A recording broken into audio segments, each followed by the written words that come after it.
dan Simposium Inovasi Pelayanan Publik Jawa Timur tahun 2021 bersama rekan Isna Safira. Dan kali ini kita sudah bersama dengan Bapak Afif Amrullah, Ketua KPID Jawa Timur. Baik, saya kembalikan ke rekan Isna. Silakan Isna. Baik, terima kasih rekan Ilham di studio. Selamat siang sahabat Jawa Timur. Ini narasumber yang sudah kita tunggu-tunggu sudah hadir bersama kita. Di sini sudah hadir Ketua KPID Jawa Timur, Bapak Afif Amrullah. Selamat siang Bapak, Assalamualaikum. Selamat siang, waalaikumsalam warahmatullahi wabarakatuh. Bagaimana kabarnya nih Pak? Alhamdulillah, seger waras. Seger waras, alhamdulillah. Lumayan ini ya Pak ya, berisik ya Pak ya. Iya. Gak apa-apa ya Pak. Namanya juga exhibition. Benar, namanya juga exhibition. Pasti rame. Kalau Betul. sepi aneh dong. Kalau sepi aneh ya Pak ya. Iya. Ini berarti menunjukkan keberhasilan dari Betul. dari acara simposium dan juga pameran. Betul. Baik, Bapak, kita kan tahu ya Pak ya, sebentar lagi exhibition ini diselenggarakan juga untuk melayani publik. Nah, Ya, betul. terkait dengan pelayanan publik ini Pak, dengar-dengar tahun 2000 berapa ya Pak ya, kita 22. beralih ke digital ya? Betul, betul Mbak Fira. Jadi kaitannya ini dengan siaran televisi ya. Betul. Jadi siaran televisi kita Ya. di seluruh Indonesia termasuk di Jawa Timur ini tidak lama lagi akan segera mengalami yang namanya ASO atau analog switch off. Artinya semua TV yang sekarang masih analog ini harus migrasi atau pindah ke teknologi digital. Baik. Nah, digital di sini bukan berarti TV-nya harus berbasis internet, bukan. Jadi memang selama ini kalau kita mendengar kata digital, itu masyarakat seringnya memahami itu dipahami sebagai sesuatu yang terkoneksi dengan internet. Tapi kalau televisi ini lain. Jadi transformasi televisi analog ke TV digital ini akan terjadi paling lambat memang tanggal 2 November tahun 2022. Oh, Artinya tahun setahun depan lagi. ya. Betul. Baik. Kalau berubah gitu berarti TV-nya harus berubah juga ya Pak ya? Ya, jadi perubahan itu pertama terjadi dari sisi teknologinya. Baik. Artinya penyelenggara penyiaran dalam hal ini adalah televisi, baik itu swasta ataupun komunitas ataupun lokal, mereka harus mengubah teknologi di internal mereka supaya bisa diterima secara digital. Nah, kalau sekarang kan begini ya Mbak Fira. Jadi misalnya TV A, itu kan dia memproduksi konten sekaligus mengelola tower atau pemancar. Ya. Dari situ kemudian dipancarkan kepada masyarakat melalui antena yang di rumah kita. Nah, nanti ke depan pemancar ini akan disederhanakan. Kalau di Surabaya misalnya sekarang ada 22 channel. Ya. Berarti masing-masing itu punya tower sendiri-sendiri. Oke. Nah, nanti dari 22 itu akan diringkas menjadi 5 tower saja. Oke. Yang itu disebut dengan istilah penyelenggara multiplexing atau multiplexer. Itu sudah ditunjuk TVRI, kemudian beberapa televisi swasta yang lain nanti ditunjuk, sehingga dari 22 itu akan hanya menjadi 5, sehingga nanti TV-TV yang tidak termasuk mendapat penunjukan, mereka akan nimbrung atau nyewa di 5 tadi itu. Itu perubahan pertama. Ya. Lalu perubahan yang kedua adalah dari sisi penerimanya, kitanya, masyarakat sebagai Penikmatnya. penonton, Ya. penikmat. Apa yang berubah? TV yang sekarang ada di rumah kita, baik itu yang tabung maupun yang LED, sebagian besar masih tergolong sebagai kategori TV analog. Begitu nanti TV yang memancar itu digital, maka TV kita nggak bisa dipakai. Oh. Antenanya nggak bisa nangkep gitu ya, nggak bisa nangkep TV digital. Iya. Ibaratnya gini, kalau handphone kita sekarang masih 2G, atau misalnya ya, tapi teknologinya sudah 4G. Nah, Iya. itu kan nggak nyambung gitu ya. Iya. Maka perangkatnya harus di-upgrade juga menjadi 4G juga, sehingga memancar 4G bisa ditangkap oleh gadget yang 4G. Nah, begitu juga dengan TV. TV ini nanti supaya bisa menangkap sinyal digital, maka harus diubah. Satu, diubah TV-nya. Jadi misalnya kalau sekarang ada masyarakat yang kebetulan pengen ganti TV, maka pastikan ke toko penjual TV-nya itu bahwa TV ini udah TV digital gitu. Karena kalau beli meskipun LED tapi masih analog, ini bentar lagi nggak bisa kepake. Setelah tahun 2022 nanti nggak bisa dipakai itu TV-nya. Itu cara yang pertama. Lalu cara yang kedua untuk bisa menangkap TV sinyal digital, itu dengan menambahkan perangkat baru, namanya STB atau set top box. Oke. Jadi ini semacam receiver begitu yang dicolokkan dari antena ke set top box, nanti dari set top box baru ke TV-nya. Iya. Kotak Jadi hitam itu ya Pak ya? betul. Jadi nanti sinyal yang tertangkap oleh antena kita itu dikonversi oleh alat set top box itu menjadi sinyal digital yang masuk ke TV. Oke. Sehingga TV kita meskipun analog, meskipun tabung, tetap bisa dipakai kalau ada set top box tadi itu. Jadi ini perubahan mendasar yang nanti akan kita hadapi bersama dalam waktu tidak lama lagi. Oke. Ini pertanyaan mendasar juga Pak dari saya. Ya. Kenapa kita harus beralih ke digital gitu Pak? Kenapa Baik. nggak analog aja, kan murah gitu kan ya Oke. Pak ya? Mbak Vira pernah nggak mengalami satu masa atau satu waktu ketika internet down, Oke, internet lemot, iya, gitu ya? betul. Pernah nggak, Nek? Pernah. Itu terjadi kenapa? Ternyata memang sebagiannya adalah kan itu menggunakan frekuensi radio juga ya. Ya. Sinyal suara kita sekarang bisa diterima oleh para penonton atau para di YouTube ya atau para pendengar itu kan karena ada sinyal yang dikirimkan melalui Betul. frekuensi Iya. itu. Nah, ternyata frekuensi kita ini sudah sangat padat. Oh, oke. Sudah sangat padat sehingga kalau mau nambah kekuatan lagi itu sudah nggak bisa. Itu alasan teknologinya. Ibaratnya begini, kalau ada jalan tol tapi kemudian kendaraannya udah penuh gitu ya, maka yang bisa dilakukan apa? Kan pilihannya dua, antara memperlebar jalannya atau meningkat ke atas. Nah, di urusan sinyal radio ini sudah penuh, diperlebar udah nggak bisa. Maka pilihannya adalah ditingkatkan.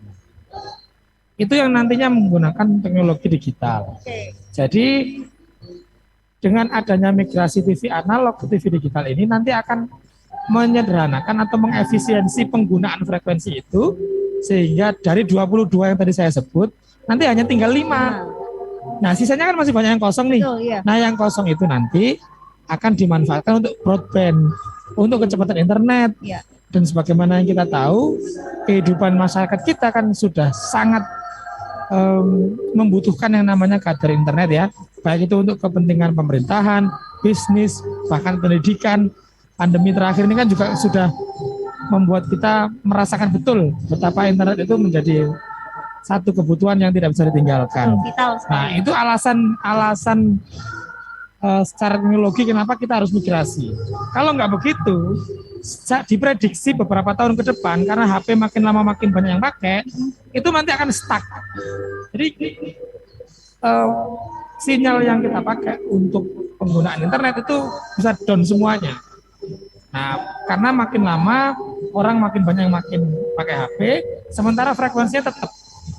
Nah, karena itulah kemudian migrasi TV analog ke TV digital ini menjadi solusi agar ke depan ada efisiensi penggunaan frekuensi sekaligus kita bisa manfaatkan untuk penggunaan percepatan internet tadi itu. Baik, menarik sekali ya Pak ya. Yang saya penasaran lagi, apa sih apa keuntungan dari perubahan analog ke digital itu sendiri? Kadang kan masyarakat mikirnya, oh kan murah ya analog, kalau digital harus beli device baru, beli TV baru, harus STB tadi kalau analog dan sebagainya. Mungkin bisa disampaikan apa sih yang menjadi keuntungan dari perubahan analog menuju di digital? Pertama yang ingin saya sampaikan dan saya pastikan bahwa begitu nanti migrasi dari TV analog ke TV digital, maka itu tetap gratis. Oke. Jadi televisi itu tetap bisa ditangkap, dinikmati secara gratis, tidak butuh kuota. Oke. Hanya teknologinya aja digital, gitu ya.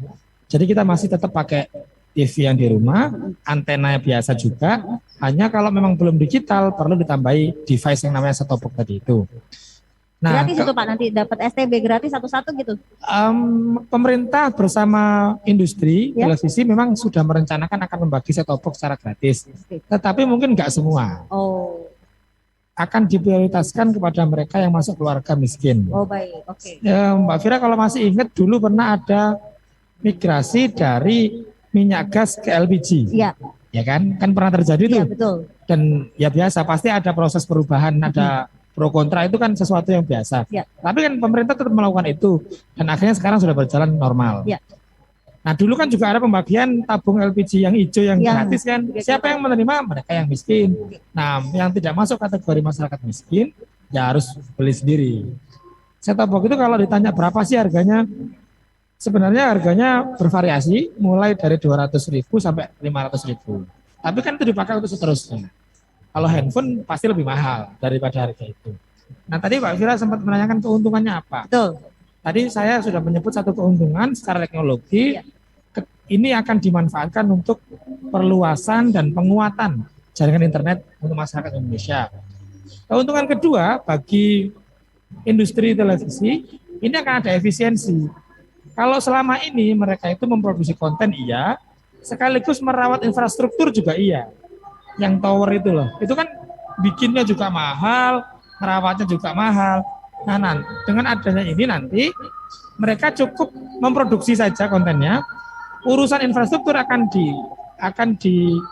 menjadi tanggung jawab dari penyelenggara multiplexer yang sudah ditunjuk oleh pemerintah. Nah, bagi kita, bagi masyarakat atau penikmat atau penonton, pemirsa, selain ada tambahan kecepatan internet, keuntungan yang kita dapatkan adalah nanti tayangan itu akan menjadi semakin jernih, bersih, gitu ya, dan celing. Kalau kita nonton TV hari ini, itu kan memungkinkan adanya kemersek, semut-semut ya. Itu memang konsekuensi dari analog Iya. yang tidak bisa menangkap dan tidak bisa mengirimkan secara merata. Nah, digital itu enggak.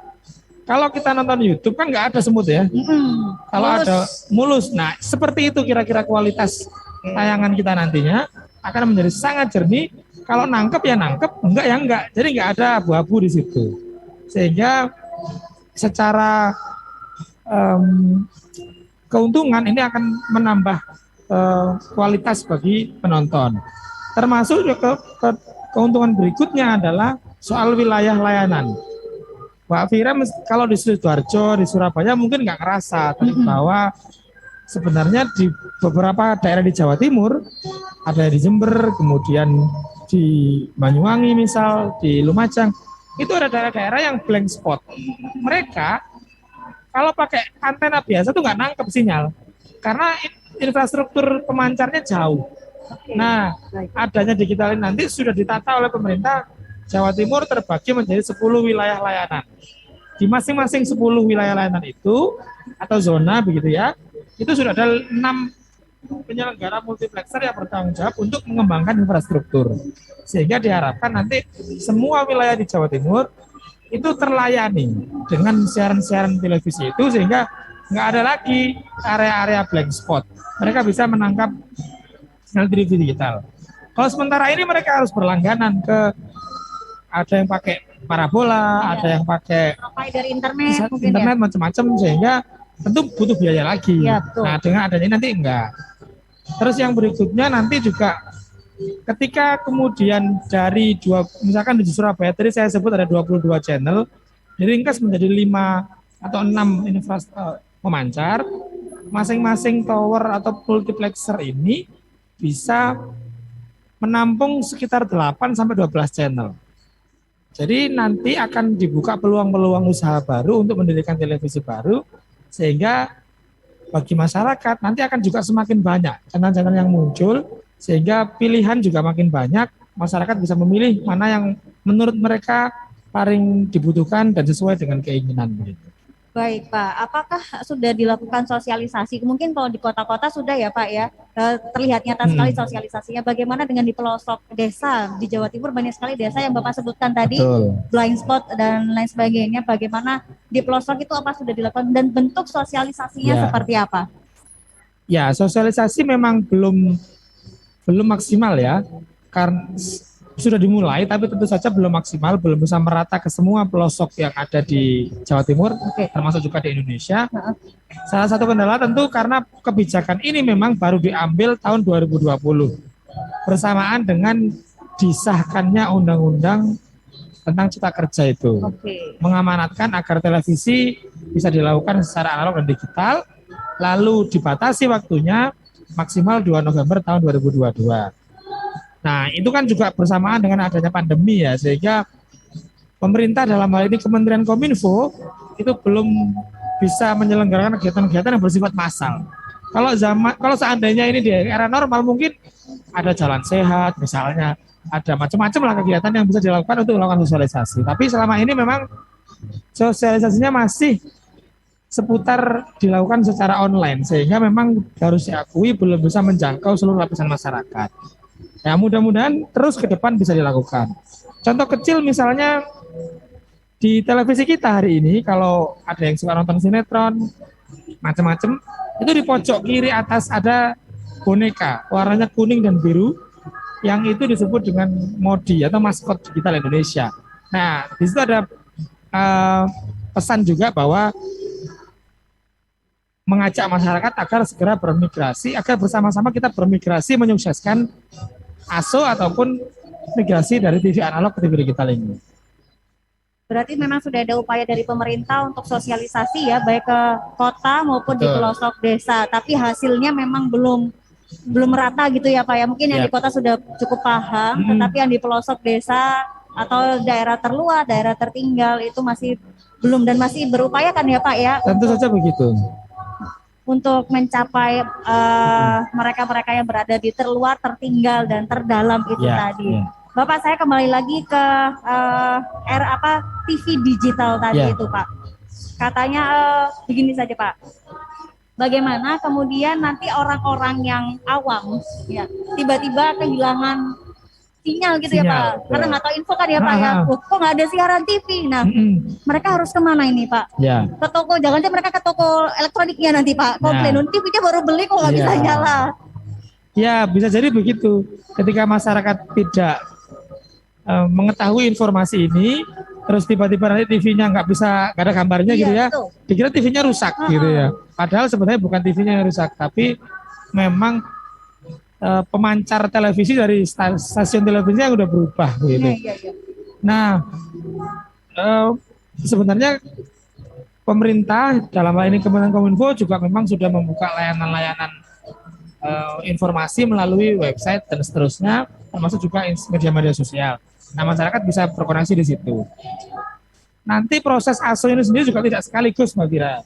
Prosesnya akan dilakukan secara bertahap. Jadi misalkan Jawa Timur ini nanti akan dibagi menjadi 3 zona proses penghentian siaran analog. Jadi nggak bareng langsung blok berarti semua enggak. Bertahap ya Pak. Yang pertama mana dulu? Tahap pertama itu terjadi tanggal 30 April 2022. Itu untuk wilayah yang jauh-jauh dari sini. Ujung-ujung. Contohnya Pak? Sumeneb, kemudian Banyuwangi, Situbondo, Bondowoso, lalu Pacitan. Ini adalah lokasi pertama di Jawa Timur yang pada tanggal 30 April akan mengalami analog switch off. Di area-area itu semua TV analog sudah harus mati. Dan semua sudah berganti ke digital. Kenapa Pak kok yang diambil wilayah-wilayah itu dulu Pak? Kok nggak Surabaya atau yang kota-kota penyangga dulu? Sepertinya pemerintah berpikir dampaknya.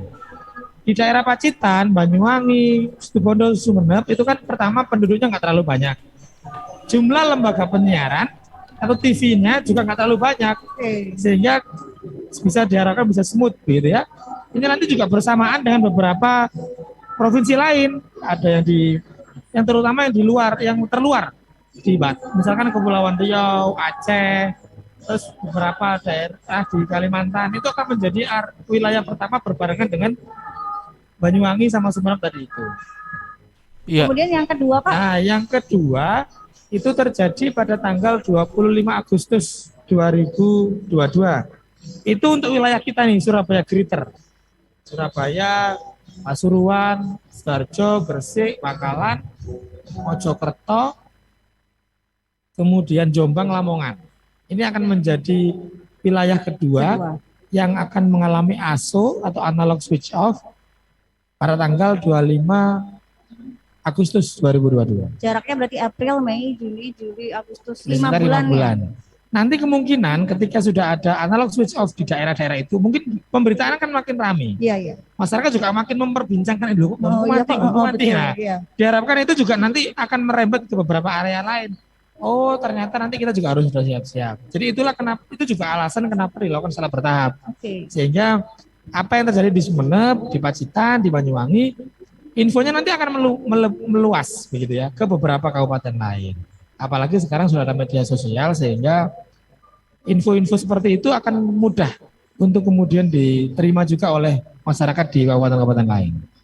Baik, Pak. Apa yang harus disiapkan? Mungkin ini ada sahabat Jawa Timur yang mendengarkan, kemudian apa yang harus disiapkan oleh masyarakat untuk menyambut digitalisasi TV tahun depan ini, Ya. terutama yang April besok ini, Pak. Ya, yang pertama kita menginginkan agar masyarakat paling tidak tahu dulu, mengerti dan tahu bahwa akan terjadi perubahan besar-besaran di bidang teknologi televisi atau siaran televisi kita, sehingga mereka sudah bersiap-siap. Selain itu, perlu diketahui sebenarnya meskipun ASO masih tahun depan, Ya. hari ini siaran digital itu sudah ada. Di Surabaya terutama, dari sekitar 22 channel yang saya sebut tadi, baik yang berjaringan secara nasional ataupun yang lokal, itu sudah bersiaran digitalnya. Yang belum digital sekitar 4 channel saja. Sisanya udah. Misal saya sebut stasiunnya ya, misalnya ya, RCTI, Ya. kemudian MNC, Trans TV, Trans 7, Metro TV, kemudian TV One, lalu Indosiar nggak, Pak? Antv, Indosiar, SCTV, itu sekarang sudah digital semua. Jadi kalau misalnya masyarakat sekarang ingin membeli set-top box hari ini sudah boleh.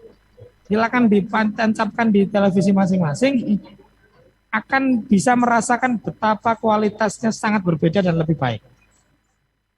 Bahkan TV-TV lokal seperti JTV, TV9, BBS, SBO atau Jawa Post TV itu sekarang juga sudah digital hari ini.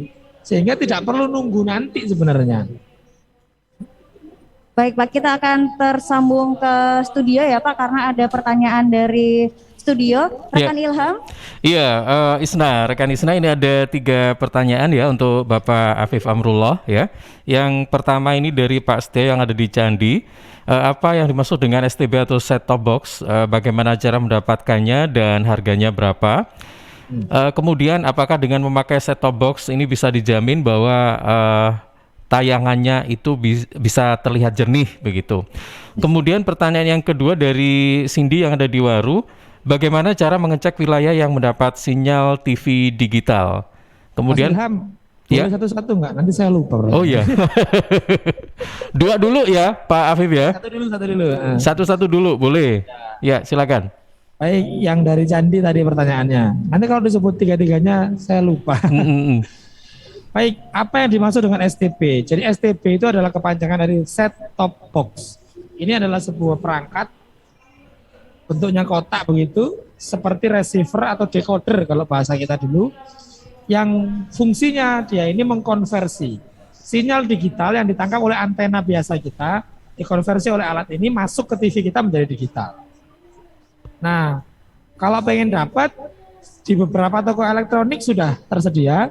Kalau di Surabaya itu yang paling terkenal di daerah Pasar Genteng. Nah, itu kan pusatnya elektronik ya. Kemudian harganya macam-macam, bervariasi tergantung merek. Ada sekitar 13 merek yang sudah tersertifikasi sesuai standar nasional Indonesia dan itu bisa dipilih.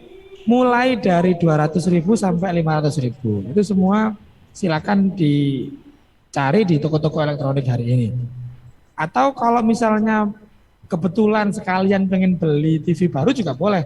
TV-TV baru itu sudah dilengkapi dengan teknologi digital. Harganya ya sama seperti TV-TV yang lain. Mulai tergantung inch-nya, kemudian tergantung mereknya. Mulai dari 2,5, kemudian 3 juta, sampai yang 7 juta juga ada. Makin besar tentu makin mahal. Nah, apakah kemudian dengan itu terjamin lebih jernih?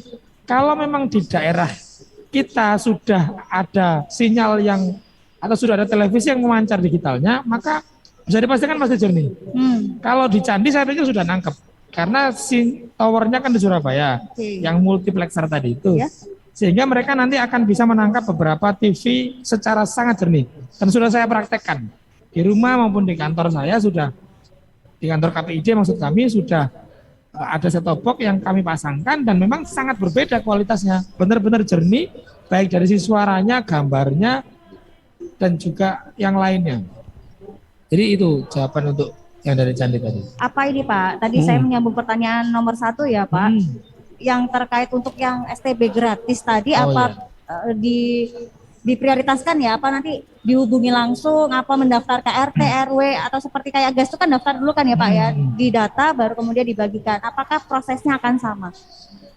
Saat ini Kementerian Kominfo bersama industri penyelenggara multiplexer sedang berkoordinasi dengan Kementerian Sosial. Karena yang punya data siapa yang layak dapat bantuan dan enggak kan Kementerian Sosial. Nah nanti dari Kementerian Sosial itu nanti dari dua institusi ini nanti akan merumuskan bagaimana proses distribusinya.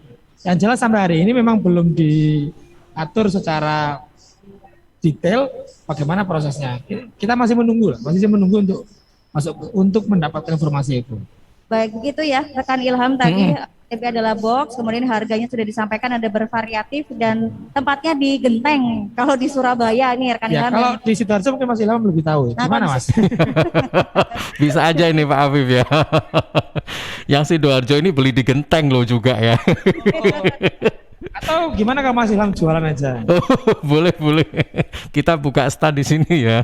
Baik. Ya. Pak Afif, pertanyaan berikutnya dari Cindy yang ada di Waru. Bagaimana cara mengecek wilayah yang mendapat sinyal TV digital? Oke, langsung dua ya Pak. Ini gampang kok yang berikutnya. Pak Fadli yang ada di Waru. Apakah tayangan TV digital bisa dilihat di wilayah pegunungan dan di mobil? Ya. Cara mengecek sinyal TV digital. Cara pertama ya beli STB. Nah, dicek kalau sudah beli STB lalu dipasangkan. Ketika nanti di scan dan muncul channel-channel digital maka berarti sudah ada. Cara yang kedua ada aplikasinya Mas Ilham. Jadi di Play Store itu ada aplikasi sinyal TV digital. Itu bisa di-download lalu nanti jadi sinyal TV digital bentuknya seperti simbol WiFi begitu. Kemudian nanti setelah di-download dan kemudian kita aktifkan posisi, kita nyari di lokasi mana nanti itu akan muncul sinyal televisi apa saja yang sudah muncul di situ. Dan perlu juga kami sampaikan bahwa ketika hari ini atau sekarang masyarakat Surabaya, Sidoarjo dan sekitarnya ingin mengakses TV digital, itu channelnya sudah bervariasi sekali. Selain TV-TV yang sudah existing dan selama ini kita nikmati di TV analog, ada beberapa channel yang baru yang tidak kita temukan di TV analog. Contoh TVRI misalnya. TVRI itu punya 4 channel sekaligus. Ada TVRI Nasional, TVRI Jatim sendiri, lalu TVRI Sport, sama Kanal 3. Jadi kalau yang suka olahraga di TVRI Sport cocok karena isinya tuh olahraga semua. Gitu. Lalu ada beberapa channel lain misalnya yang suka berita, di situ ada CNN, TV CNN ya. Kemudian yang suka berita bisnis, analisis saham dan seterusnya, di situ ada channel yang namanya CNBC. Kemudian yang suka acara anak-anak nih, kan banyak nih yang mengkritik, kok TV kita nggak ada kartun, nggak ada apa. Nah sekarang TV digital sudah ada, ada namanya Mentari TV. Itu isinya dari pagi sampai malam isinya anak-anak semua. Itu malam jam berapa? Malam 24 atau 0 atau 24 jam? Sepertinya nggak sampai 24, sampai jam 10 sepertinya.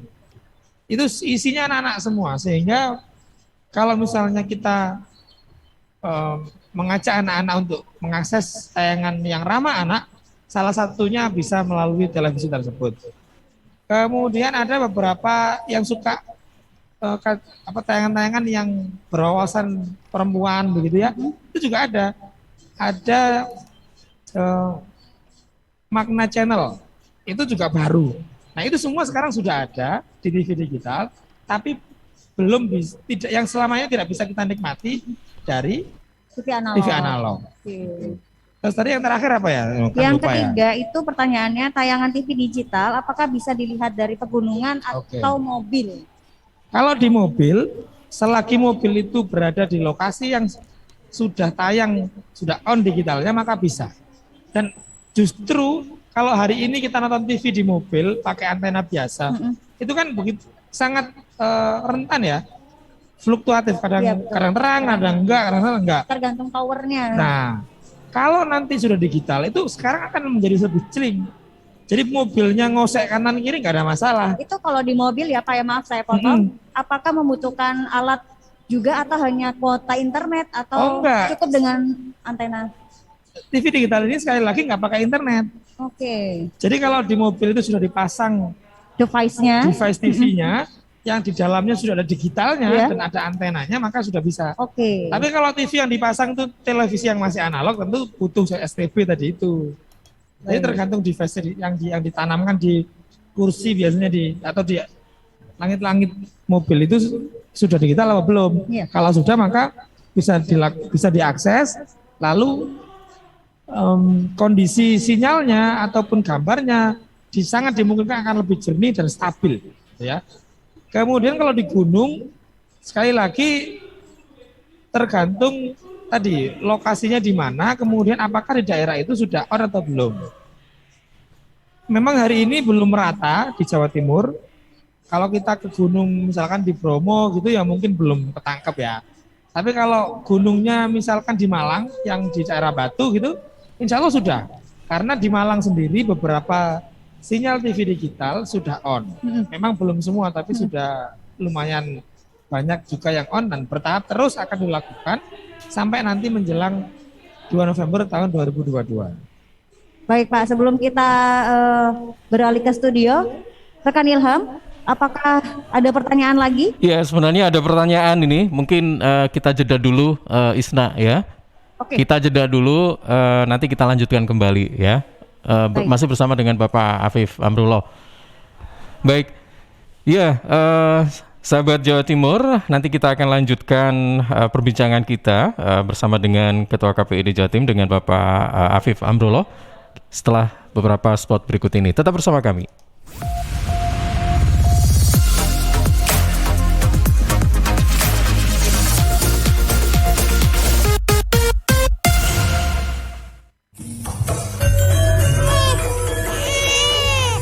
Arek-arek iku rame lapo sih? Mulakno, nek dikandani wong tuwek dirungokno, nek durung siap duwe anak, gak usah rabi. Anake loro, pilek, watuk, ono seseke. Loh, bahaya iku. Ngomong dorong budal nang bidan. Hati-hati dan waspada ya. Demam, batuk, dan susah nafas bisa jadi itu tanda-tanda pneumonia atau infeksi paru-paru. Penyebabnya bisa virus, bakteri, atau jamur. Mudah menular lewat droplet saat batuk atau bersin. Tapi ini bisa dicegah dengan pemberian imunisasi PCV pada bayi dan anak. Imunisasi PCV selain mencegah pneumonia juga bisa mencegah radang selaput otak atau meningitis dan radang telinga tengah atau otitis media. Imunisasi PCV diberikan pertama pada bayi usia 2 bulan, dilanjutkan pada usia 3 bulan, dan dosis ketiga saat anak usia 12 bulan. Imunisasi PCV bisa didapat di posyandu, bidan, puskesmas, rumah sakit, klinik kesehatan, praktek dokter mandiri, dan layanan kesehatan lain yang menyediakan imunisasi. Lapo guyu-guyu dewe. Putune wis sehat, Cak. Wis diimunisasi PCV pisan. Seneng aku. Gak pengen ngeramut bayi maneh ta? Ayo tak gaweno. Iklan layanan masyarakat ini persembahan Dinas Kesehatan Kabupaten Sidoarjo. Sudah lama kita melalui masa-masa berat. Bisnis ambruk, kehilangan pekerjaan, teman, bahkan ruang gerak. Tapi ketika hampir kehilangan segalanya, satu yang harus kita pegang. Harapan bahwa kita akan bersama-sama melewati pandemi ini. Bahwa esok kita bebas melangkah lagi. Sampai saat itu tiba, negara hadir untuk membersamai perjuangan kita. Memberi pengharapan atas kemenangan-kemenangan kecil kita. Wah, apa ini ya? Aku kabulkan satu permintaanmu. Kok satu, Jin? Malah nawar lagi. Ya udahlah, aku mau punya pabrik rokok biar bisa kaya. Pabrik rokok, udah punya izin belum? Alah, nggak usah pakai izin lah. Oke, saya kabulkan. Loh, kok di penjara, Jin? Rokok ilegal, iya penjara. Hati-hati dengan rokok ilegal, kenali dan pahami ciri-cirinya. Tidak ada pita cukainya, atau ada pita cukai tapi palsu, atau pita cukainya bekas. Bisa juga pita cukainya beda dengan jenis rokoknya. Karena nggak ada pita cukai, nggak ada jaminan aman. Kan nggak ada ukuran kandungan nikotin dan zat lainnya. Dan yang pasti, merugikan negara. Jadi ingat, jangan beli rokok ilegal atau polosan. Bahaya buat diri sendiri dan bikin negara rugi. Iklan layanan masyarakat ini dipersembahkan oleh Bea Cukai Sidoarjo dan Dinas Kominfo Sidoarjo.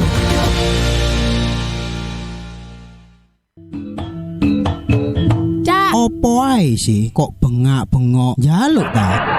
Iya, njaluk. Ayo siapno. Ate kula anang pasar iki. Lho, ojo numpak sepeda motor. Wis siap kabeh iki. Bensin wis isi. Kurang apa? Pajak sepeda motore entek, mati, wayahe mbayar. Ya tugas pean lho, wong lanang kok.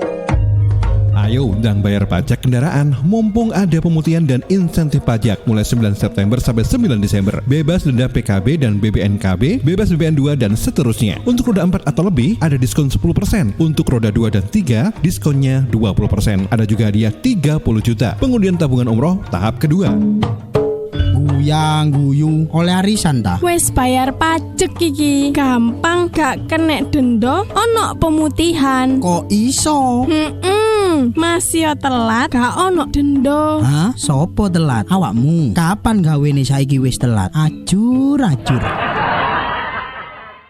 Suara Sidoarjo, lembaga penyiaran publik lokal pemerintah Kabupaten Sidoarjo.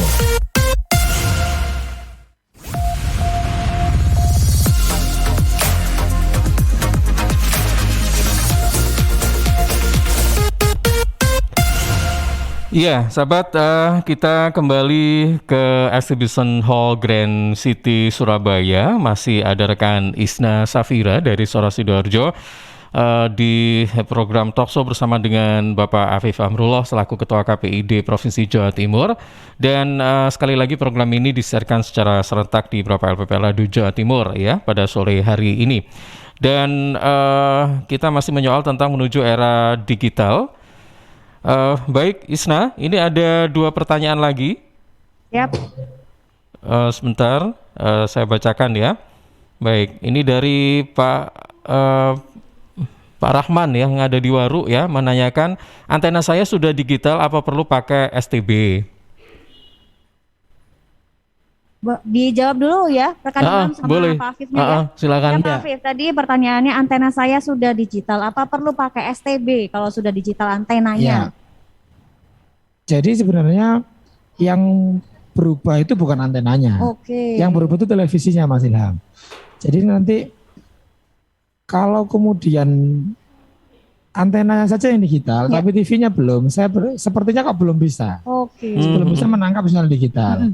Seperti yang tadi saya contohkan, kalau sinyalnya adalah 4G, kemudian HP-nya masih 2G gitu ya, maka meskipun ditambahi antena apa begitu kan belum bisa menangkap juga.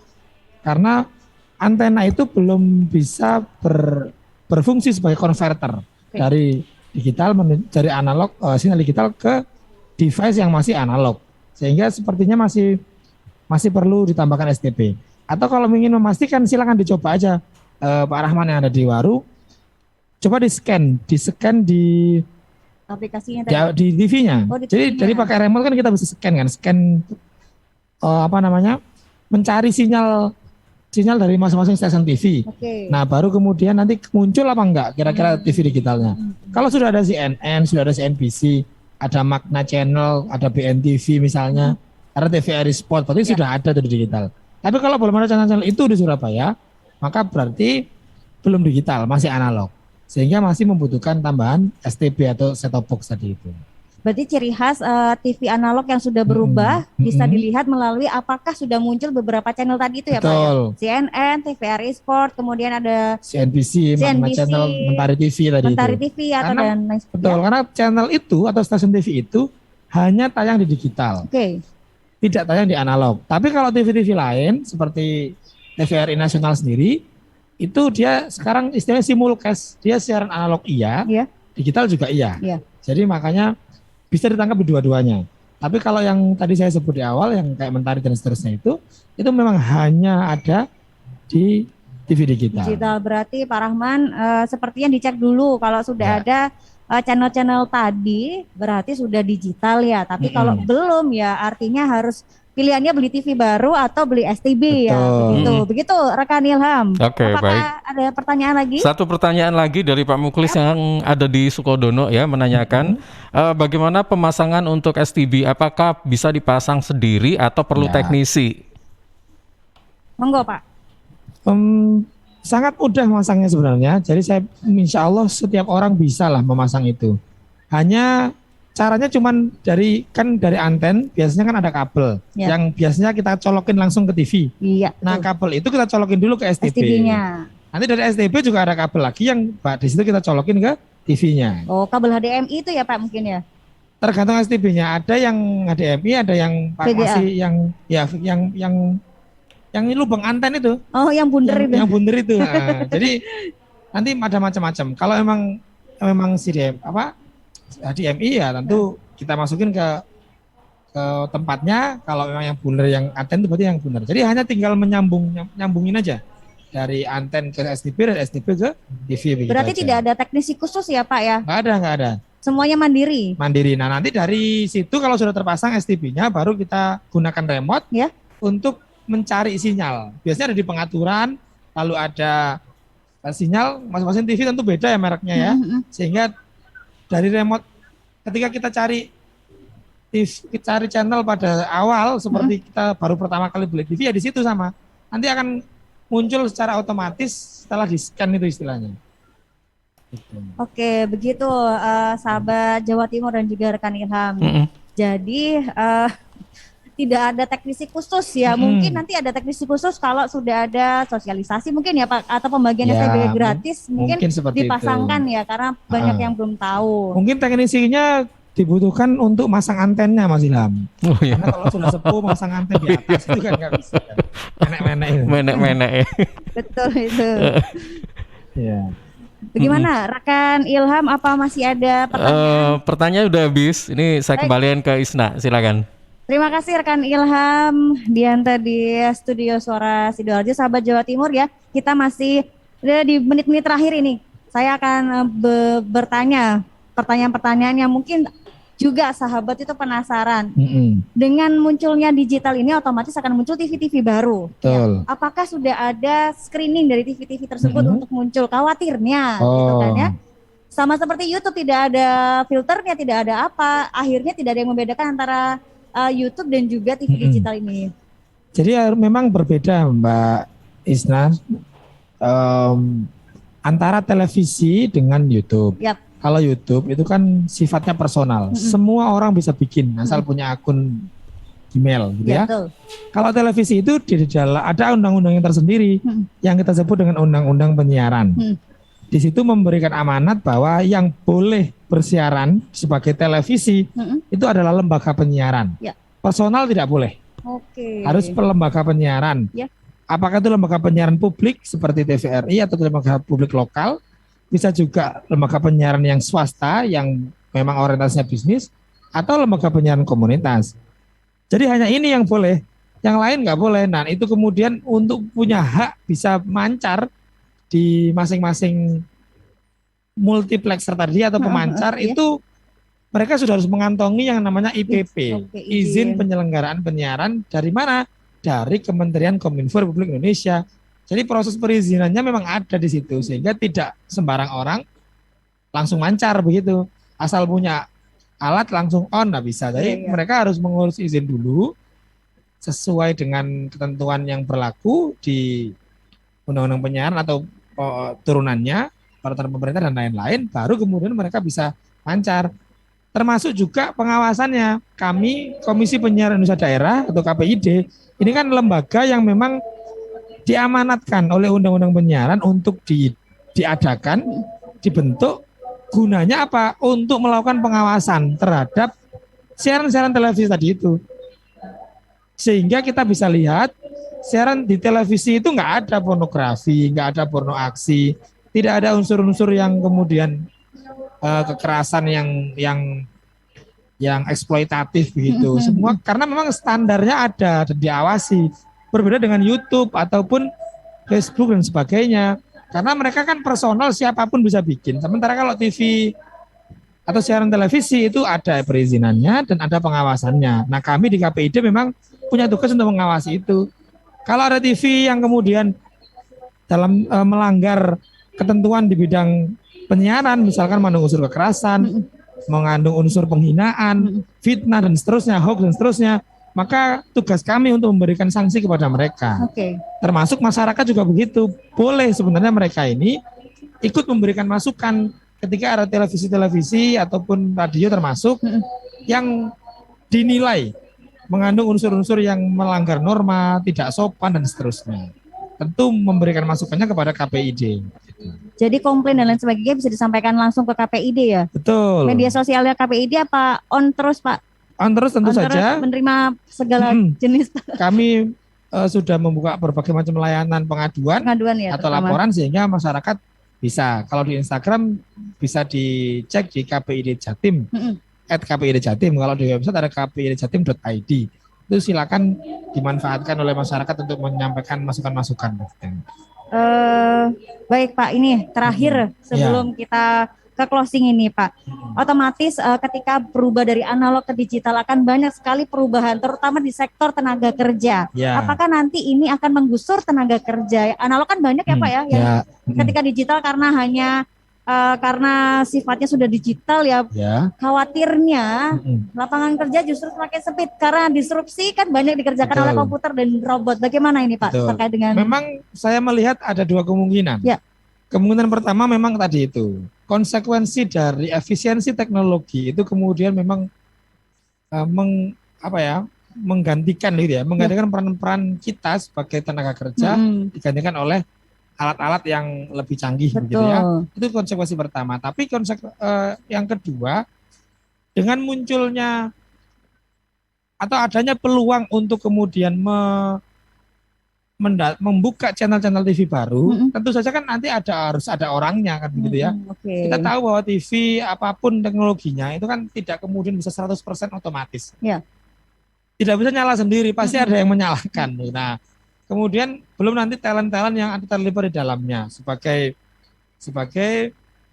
pengisi, apakah sebagai host, sebagai narasumber, sebagai artis dan seterusnya. Tentu itu juga akan membutuhkan berbagai macam tenaga kerja dan juga konten-konten kreator yang memang disesuaikan dengan kebutuhan zaman begitu. Jadi memang dua-duanya satu sisi memang ini akan menghadirkan efisiensi, tapi di sisi lain juga justru bisa menghadirkan lapangan kerja baru ketika muncul berbagai macam televisi baru di sekitar kita. Baik Pak, terakhir apa yang perlu masyarakat tahu mungkin disampaikan oleh Bapak selaku Ketua KPID ini kepada masyarakat? Jadi proses perubahan teknologi televisi atau siaran televisi ini adalah satu keniscayaan yang tidak bisa kita tolak. Apalagi beberapa negara yang lain itu sudah duluan. Di tetangga-tetangga kita sudah duluan. Kita termasuk memang terlambat dari sisi proses adaptasi terhadap teknologi ini. Sehingga mau tidak mau ke depan kita akan segera bersama-sama menyambut era teknologi televisi digital dan kita semua punya kepentingan untuk sama-sama menyukseskan agar manfaat yang kita dapatkan dari proses migrasi ini, termasuk adanya proses percepatan internet dan seterusnya, bisa kita maksimalkan untuk kebutuhan kita sehari-hari. Dan nanti program tayangan yang muncul di televisi akan semakin bervariasi, semakin menyesuaikan dengan kebutuhan zaman, dan masyarakat juga tetap punya peran untuk bersama-sama mengawasi, bersama-sama memberikan masukan ketika ada siaran-siaran yang memang dirasa atau dianggap tidak sesuai dengan norma ataupun kesempatan yang berlaku di masyarakat kita. Baik, terima kasih Pak Afif Amrullah.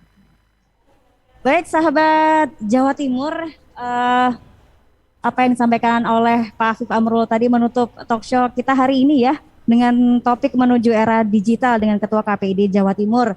Kita harus bersiap-siap menuju ke digital. Mau tidak mau kita akan mengarah ke sana demi efisiensi dan juga demi kemajuan dari peradaban di Indonesia juga. Baik, sahabat Jawa Timur dari Exhibition Grand City Surabaya, saya Isna Safira pamit. Saya kembalikan ke rekan Ilham di studio Suara Sidoarjo. Ya, baik, Isna Safira, terima kasih. Kami juga menyampaikan terima kasih untuk Bapak Afif Amrullah ya selaku Ketua KPID Jawa Timur.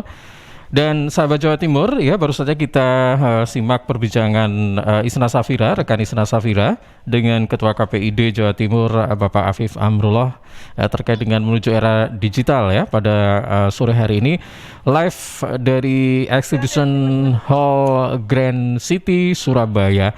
Dan tentunya masih ada beberapa agenda yang nanti akan kita tayangkan atau kita siarkan untuk Anda, karena pada hari ini atau hari terakhir itu ada closing ceremony ya pada event pameran dan simposium pelayanan inovasi pelayanan publik Jawa Timur tahun 2021.